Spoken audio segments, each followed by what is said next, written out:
everyone, welcome back to my channel. My name is Heather and today I'm here to talk you through all of the books that I read in May.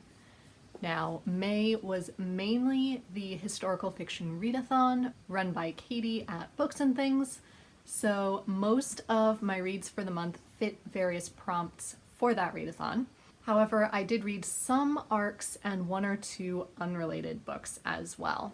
So firstly, I set two challenges for myself every month, which is to read one classic and one non-fiction book per month.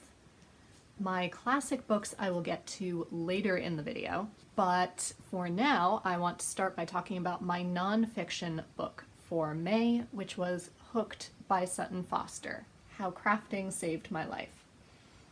And this is exactly what it sounds like. It's a memoir written by Sutton Foster, star of television and Broadway, about how crafting influenced the way that she dealt with a variety of challenges that came her way, be they mental or external challenges. I thought it was really nice. It was great to get an insight into a lot of her early work that I didn't necessarily know about, and into her own struggles with mental health and her family's struggles with mental health, which she is very open about.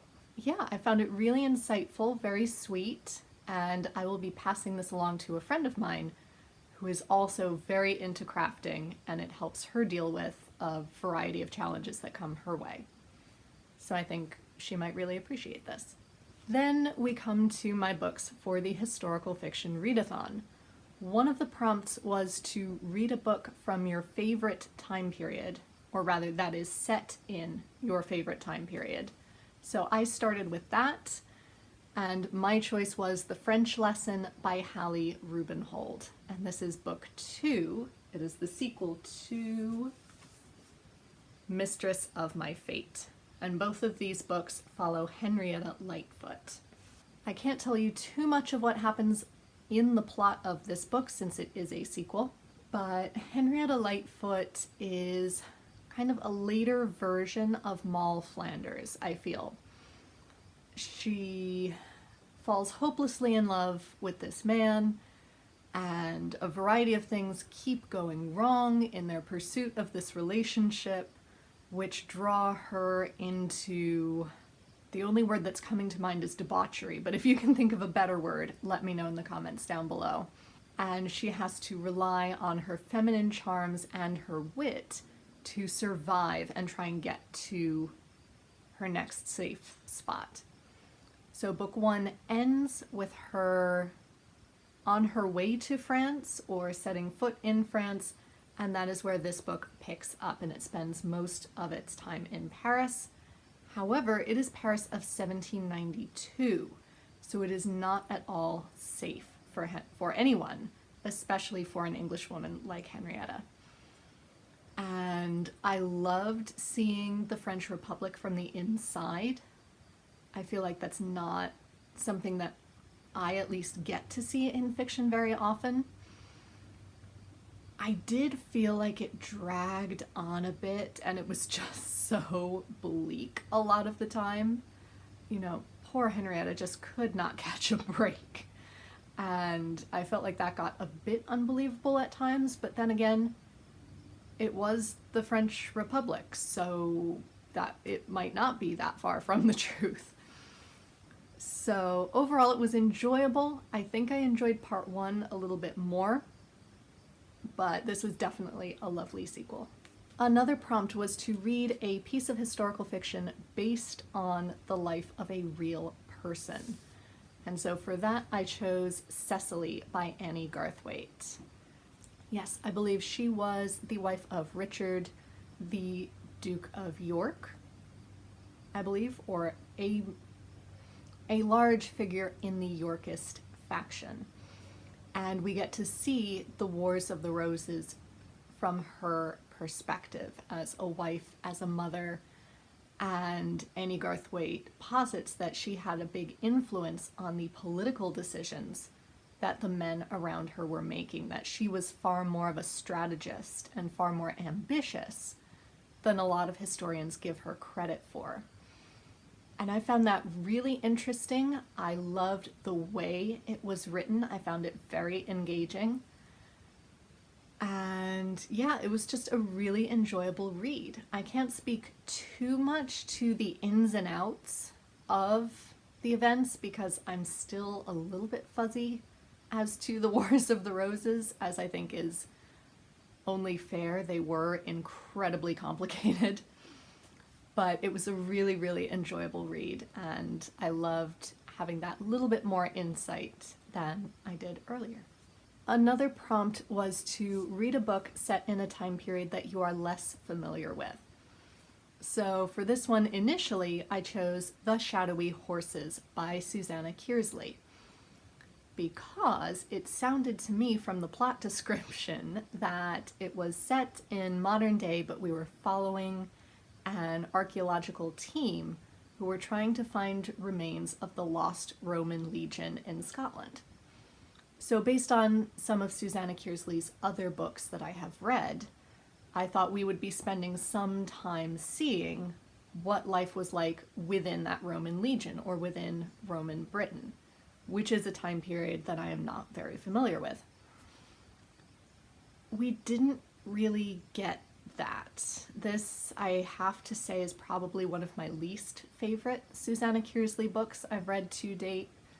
We stayed very much in the modern day, so it didn't count for that prompt at all.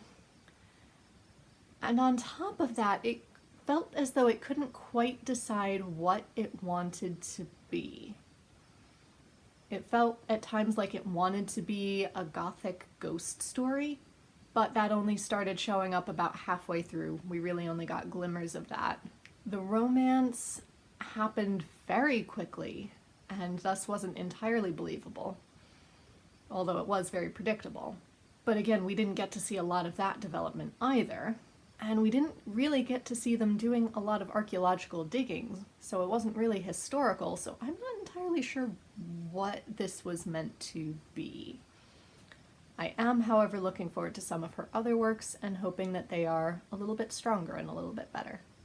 So then I still had to look for a book that fit that prompt. So I then went to 1,000 Ships by Natalie Haynes, which takes place mainly in the aftermath of the Trojan Wars, but we do get glimpses and flashbacks into the wars themselves. And that is all done through the eyes of a variety of female figures who were involved and who you don't really get to hear from, I think, in the Iliad and the Odyssey. It does mention both in here, because we get to hear from Penelope as she is waiting for Odysseus to return from the Trojan Wars. I really loved this book. I thought it was beautifully written. I loved the way it was set up, which I almost don't want to tell you, because I think it comes as such a brilliant surprise when you see it for yourself. And it was gripping, it was really emotionally engaging, and it was just really wonderful. It almost made me want to go and start reading the Odyssey and the Iliad, because I do have the new translation of the Odyssey. I say almost. It didn't quite get me there. I'm not into classics the same way I am into more 18th and 19th century classics. But one day, and I will definitely be holding on to this. It was an amazing read. So those books all also fit the prompt of read a book set in a country different from the one you live in. However, another prompt was to read a book set in the country that you do live in, which was kind of a struggle. As I said in my TBR video, I don't really like American history, so I don't tend to read a lot of historical fiction set in America. I did, however, have this book, which is Astray by Emma Donoghue. And this is a collection of short stories written about real historical figures from North American history. So most, I believe, take place in the US, a couple take place in Canada. And they're all about people who somehow went astray. be that they physically moved or that they broke some sort of social convention. I really liked the premise, and typically I really enjoy Emma Donohue's writing. These stories kind of fell flat for me, and I think it was because we didn't get to spend enough time with these people to really grow to love them and to understand them, the same way you do in some of her other books, like Frog Music and The Sealed Letter. I loved both of those. And I just feel like due to the nature of short stories, you don't get to spend that kind of time with the characters. So I'm glad I read it, but I will probably be passing this along to someone else. Another prompt was to read a classic that is also historical fiction. So for this I had two choices, and I decided to go with Sylvia's Lovers by Elizabeth Gaskell. I love Elizabeth Gaskell as a writer, so I was really excited to read this. It takes place in another of my favorite time periods, the Georgian era, why I picked the French lesson earlier. I thought this took place in Cornwall, and it took me about 50 pages of reading dialogue and thinking, this sounds northern. Is Elizabeth Gaskell that terrible at writing dialect? This does not sound Cornish. And then I realized, oh wait, no, it is set in Yorkshire. I don't know why I thought it took place in Cornwall, but it does in fact take place in Yorkshire in the 1780s or 90s. And we follow a young woman who is torn between two potential suitors, and disasters ensue in both of those relationships. I was really disappointed by this one. I really did not enjoy it. I did not like Sylvia as a character. I did not like either of her potential love interests. And it was really, really slow to start. It took about 200 pages for really exciting and surprising plot points to start showing up. But by then you've been slogging through for so long, you're just sitting there going, please just wrap this up. Please just let this be over so I can move on to something else. Disappointing, but glad I did it, and it fit the prompt. Then I had to get back into reading some of my ARCs because they started piling up on my NetGalley app, and one of them actually, I think, fit the final prompt for the readathon, which was to read a book with some sort of speculative or magical element. I actually pulled two books for this. The first one, I did make it all the way through, and that was The Matchmaker's Gift by Linda Cohen Leugman. And this is a book with a dual timeline. So it starts in the 1990s, I believe, in New York City, with a young woman whose grandmother has just died, and her grandmother was a noted matchmaker in the Jewish community in New York in the 1910s, 1920s. After her grandmother's passing, of course, they're cleaning out her things, and her grandmother has left her a bunch of journals chronicling the various matches that she made over the course of her life. And as our main character starts to go through these journals, she not only discovers that there was more to these matches than just getting two people married, and she also starts to discover, does she also have the same sort of gift? And then of course we get flashbacks into her grandmother's timeline. I really enjoyed this. I'm counting this as having a speculative or magical element because there is a slightly magical thing that happens whenever these women see two people who are a potential match for one another. So I'm counting that. And it was really, really enjoyable. It was very sweet. It made you feel really hopeful again about the potential of finding true love, about standing up for yourself, and about leaving toxic work situations, about so many things, and it was so sweet, and I also loved that it really preserved and captured the Jewish community from the earlier half of the 20th century. The other arc that potentially had a speculative or magical element was The Night Ship by Jess Kidd. This book I had to DNF. I had heard wonderful things about Jess Kidd, and I was so excited for my first read of hers to be an arc. And this is another dual timeline story. The first timeline is that of a young girl and her nursemaid who are traveling from the Netherlands, I believe, to Batavia, which I believe is in Australia, on a ship in the 1600s. And then the second timeline is following Gil, a young boy living in Batavia in the 1980s, I think. And so they start to see parallels between the two timelines. Those two timelines in themselves are very dark, very ominous, very creepy. But what no one told me was that there was also going to be a creature horror element that showed up.